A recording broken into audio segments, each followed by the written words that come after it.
Okay, we got another special relativity problem here, and in this one we have a nuclear accelerator, and I'm just going to draw a tube for this accelerator, and we have an elementary particle, some particle, doesn't matter what it is, and at rest, if we had some scientist and asked him, hey, what's the lifetime of this particle, this scientist would say that at rest,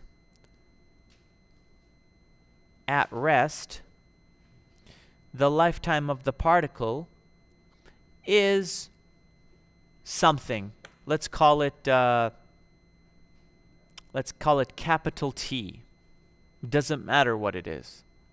However, what we want to do is we want to have this particle traveling at speed v inside this nuclear accelerator, and when it's traveling at speed v, we want the lifetime of this particle to be actually, so if the guy now is looking at it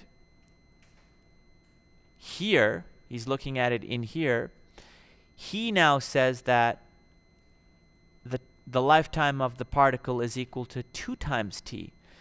So you see, this is the at-rest lifetime, and this is the lifetime of the particle as viewed by the scientist outside the frame of the nuclear accelerator. So the scientist is watching the particle traveling at speed v. Question is, how fast does the velocity have to be in order to double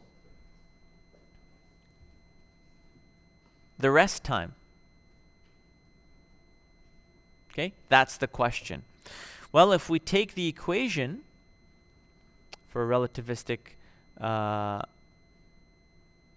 dilation, we go t equals t naught divided by the square root of 1 minus v squared over c squared.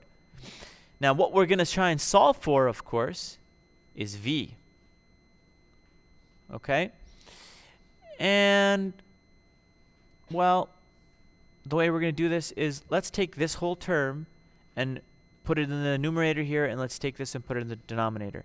So we'll have the square root of 1 minus v squared all over c squared is equal to t naught divided by t. But of course, you realize that from here, you can actually now substitute.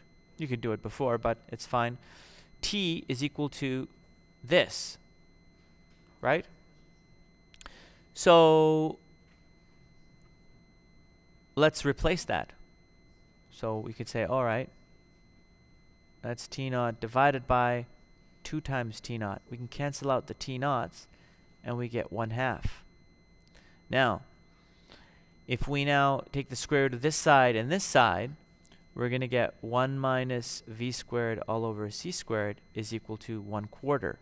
Because 1/2 squared is 1/4, and we squared this side, we got rid of the square root sign.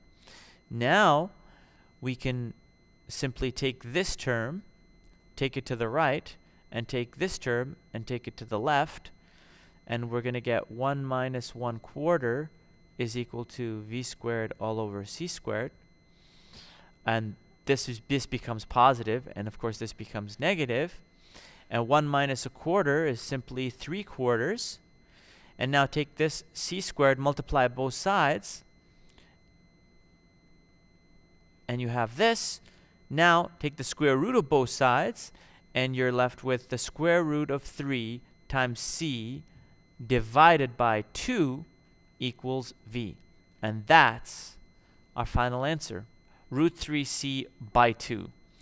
That's how fast this particle has to travel here in order